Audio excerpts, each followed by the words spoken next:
الله وبركاته. தொழுகைக்காக பள்ளி வாசலுக்கு வருவதின் காலத்திற்கு சில விஷயங்களை சொல்ல விளைகிறேன். கண்ணியம் நிறைந்த நன்மக்களே, ஒழுங்கு செய்வது ஒரு ஐபாதத்தாகும். எனவே ஒழுங்கு செய்யும் இடத்தில் அமர்ந்து ஒழுங்கு செய்து கொண்டே பேசியிருப்பது சரியல்ல. இன்னும் சொல்வதானால் அவசியமில்லா பேச்சுகளை பேசுவது, வியாபாரம் பேசுவது, பிறரிடத்தில் நையாண்டி செய்வது, இவை அனைத்தும் ஒழுங்கு செய்து கொண்டே பேசிக் கொள்ளப்படுகிறது. இதனால் உறுப்புகளை பரிபூர்ணமாக கழுவினோமா இல்லையா என்று ஒரு சந்தேகமும் அங்கு வந்து விடுகிறது.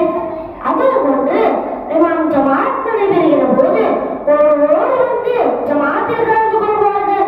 இது முற்றிலும் தவிர்க்கப்பட வேண்டிய ஒன்றாகும். இமாம் ஜமாத் நடைபெறுகிற போது ஒருவரோடு வருவதை நபிகள் அவர்கள் தடை செய்கிறார்கள். இன்னும் சிலரை பார்க்கிறோம், தொழும் போது செல்போனை சுவிட்ச் ஆஃப் செய்யாமல் வைத்து விடுகின்றனர்.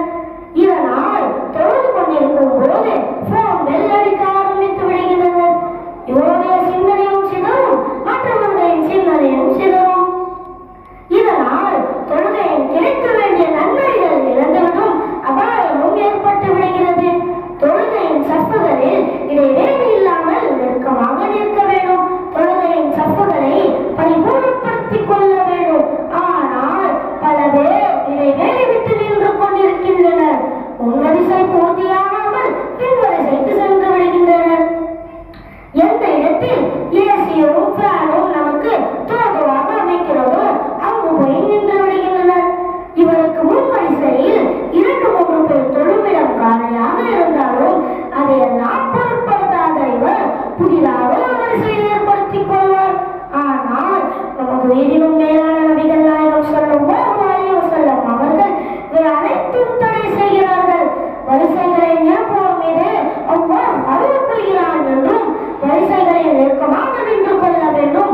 வரிசைகளில் நெருக்கமாக நிற்பதால் உலக வாழ்க்கையில் ஒற்றுமை ஏற்படுகிறது என்றலாம் என்று நமது உயிரினும் மேலான நபிகள் நாயகம் ஸல்லல்லாஹு அலைஹி வஸல்லம் அவர்கள் கூறியுள்ளனர்.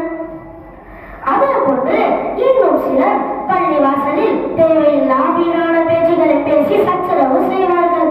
பள்ளிவாசலுக்குள் கூச்சலிட்டு சண்டையிட்டு